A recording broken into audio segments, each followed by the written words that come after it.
नमस्कार। भारत का सबसे पहला सामाजिक चैनल उत्पलव सामाजिक संस्थान यूट्यूब चैनल पर आप बिहार प्रदेश के सभी अधिकृत सांख्यिकी स्वयंसेवक साथियों का हार्दिक अभिनंदन, स्वागत। साथियों, कल की कार्रवाई, आरटीआई की कार्रवाई में जो सुनवाई हुई है, कार्रवाई के विरुद्ध जो सुनवाई हुई है, उस सुनवाई के अंश और निष्कर्ष को जानने के लिए आप बड़े बेताब थे, बड़े उतारू थे, और वैसे होना भी चाहिए, क्योंकि जिस आस और भरोसे के साथ मैंने आपकी कार्रवाई में पटना पहुंचने का भार लिया था,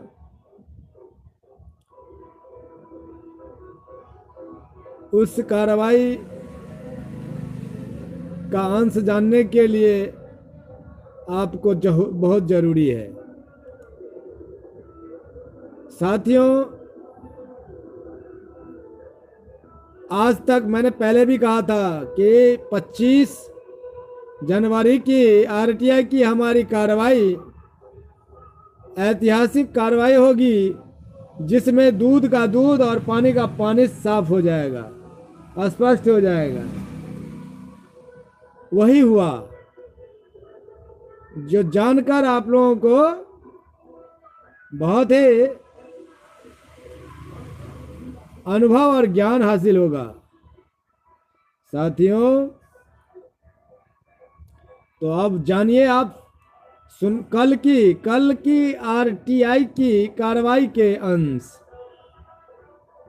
साथियों, आरटीआई से त्रिसदस्यीय समिति द्वारा एएसवीज की नियुक्ति अथवा समायोजन के संबंध में अनुशंसित सूची उपलब्ध कराने की हमारी मांग के विरुद्ध जो कार्रवाई हुई, उस कार्रवाई के बिंदुवार चर्चा सुने।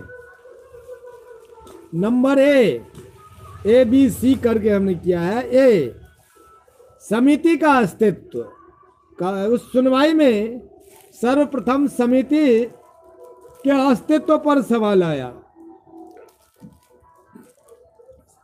सवाल नहीं बल्कि मैंने अवगत कराया कि सर, ऐसे न्यायाधीशों के विरुद्ध जिसमें अपील और पुनर्विचार याचिका संभव नहीं है, ऐसे न्यायाधीशों का निराकरण कराने के लिए बिहार सरकार के द्वारा संविधान के अनुच्छेद 166(3) के 166(3) के अधीन बिहार कार्यपालिका नियमावली 1979 के नियम 21 के चतुर्थ अनुसूची में सम्मिलित करते हुए ऐसे विधिक मामलों का निराकरण कराने की सरकार की मतलब अवधारणा है, और अस्तित्व भी इसीलिए है। यानी ऐसे न्यायाधीशों का निराकरण करने के लिए इस समिति का, त्रिसदस्यीय समिति का अस्तित्व है, यानी वह समिति अस्तित्व में है ऐसे न्यायाधीशों का निराकरण करने के लिए। जिस बिंदु को मेरे द्वारा दर्शाए जाने पर, क्योंकि उससे संबंधित मैंने कागजात लेकर के उपस्थापित किया था सुनवाई में सर्वप्रथम आपको बता दो, श्रीमान रविशंकर जी मुख्य रजिस्ट्रार साहब उपस्थित थे। और हमारे साथ रोहतास जिला के भाई अमरिंदर सिंह और पटना स्थानीय दीघा के भाई रामानुज जी थे। लेकिन आरटीआई की कार्रवाई में हमारे सहयोगी साथियों को अंदर नहीं जाने दिया। उसमें सिर्फ और सिर्फ मुझे ही उपस्थित होने का आदेश मिला।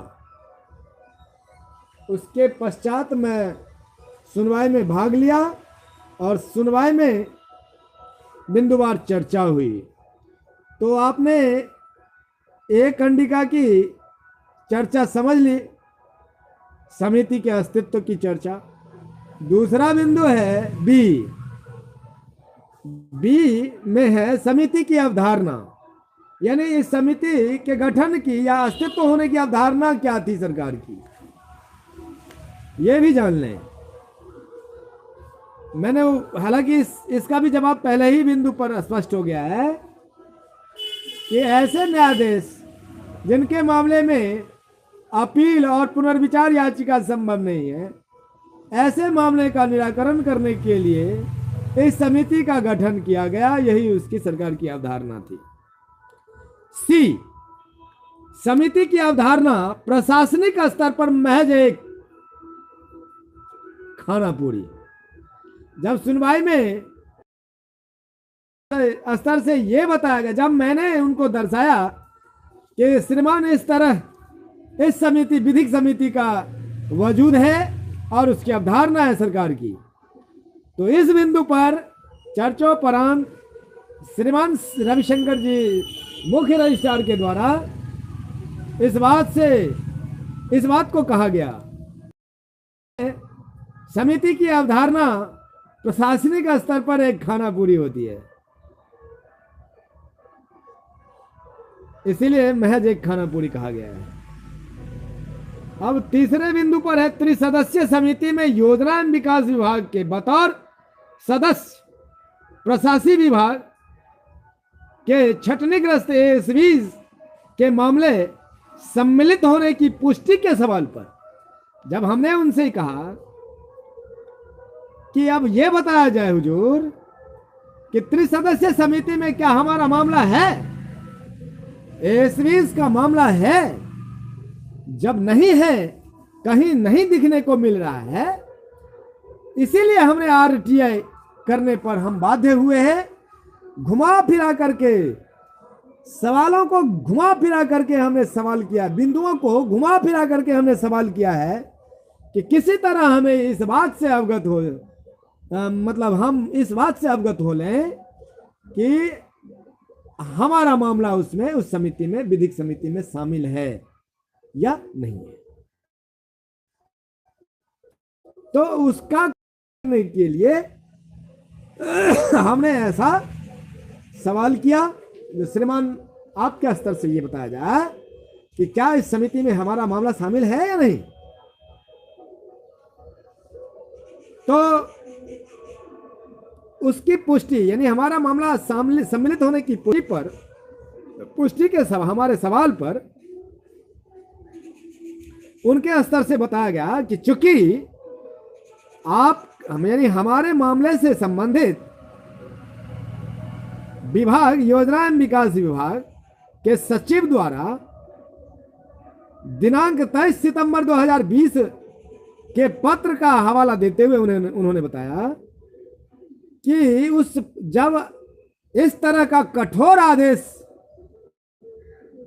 और वो भी विभाग के सचिव के द्वारा जारी हो गया, वो भी प्रशासनिक विभाग, जिस विधिक समिति की बात आप कर रहे हैं उस समिति के प्रशासनिक विभाग योजना एवं विकास विभाग के सचिव श्रीमान मनीष वर्मा के द्वारा जो इस तरह का पत्र जारी किया गया है, कठोर पत्र, कठोर आदेश का पत्र, ऐसी स्थिति में आप भला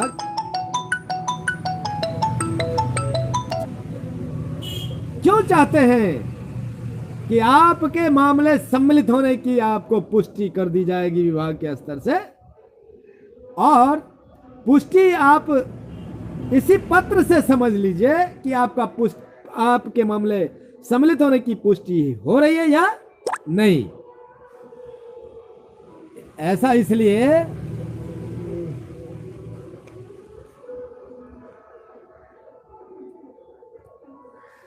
इसलिए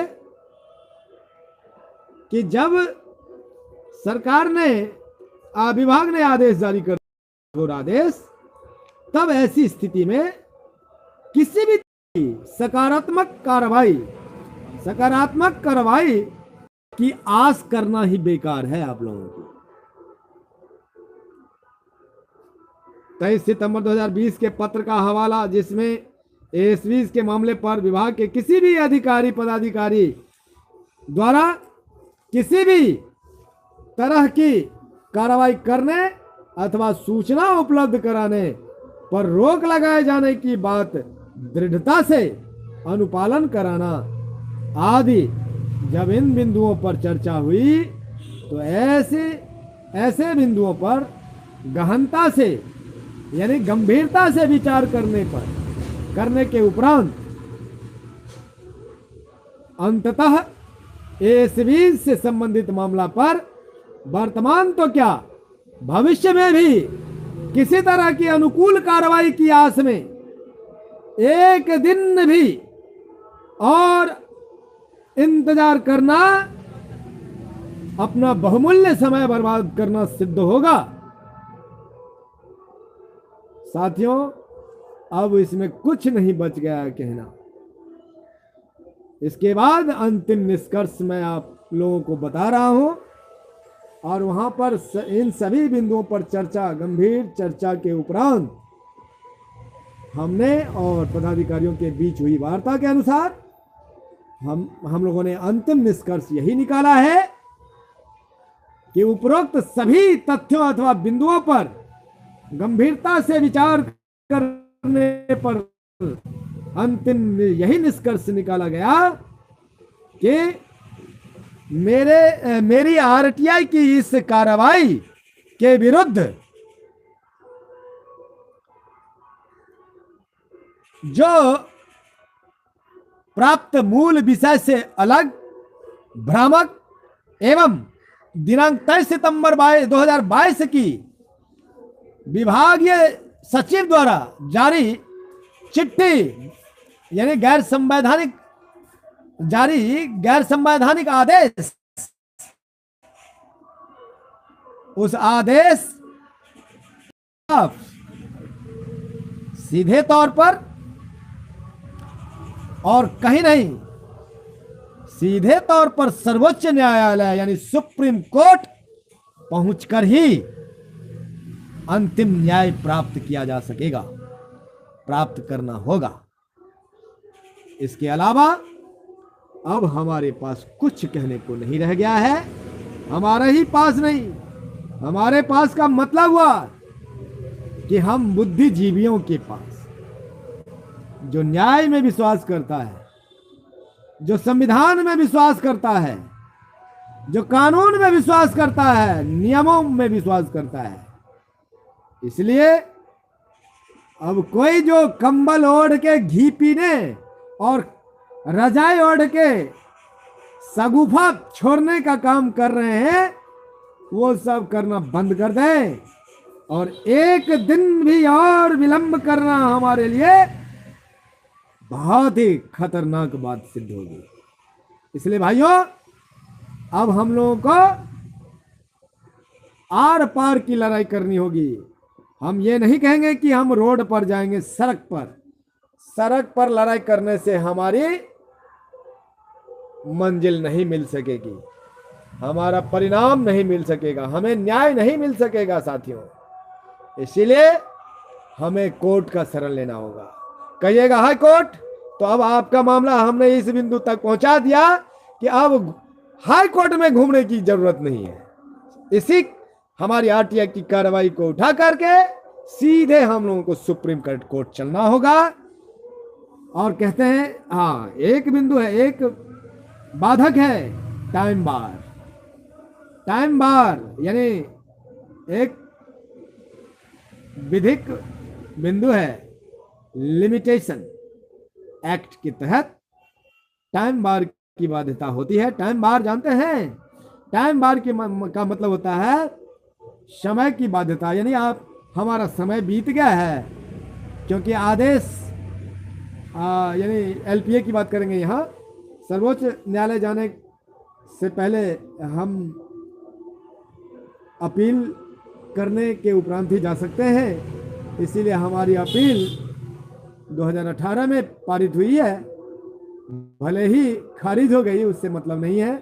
फर्स्ट बेंच के आदेश को यथावत रखते हुए और एलपीए खारिज हुई है, तो भी हम सुप्रीम कोर्ट जा सकते थे, लेकिन नहीं जा सके। वो 18 और 23 का जो अंतराल है वह साथियों 5 सालों का, इसमें एक उचित कारण देते हुए हमें न्याय मिल सकता है। हम उचित कारणों का हवाला दे करके माननीय सर्वोच्च न्यायालय से प्रार्थना कर सकते हैं, और प्रार्थना करने के उपरांत हमें राहत मिल सकती है और हमारा मामला दायर हो सकता है। इसीलिए साथियों, अब बिना एक पल गवाए हम लोग अपनी अगली रणनीति, हमने रणनीति बना दी है, इस रणनीति पर अब आगे काम करना सोचें और करने को आगे अग्रसर हो। इसके साथ ही आप सभी साथियों का हार्दिक स्वागत, अभिनंदन, आभार, नमस्कार।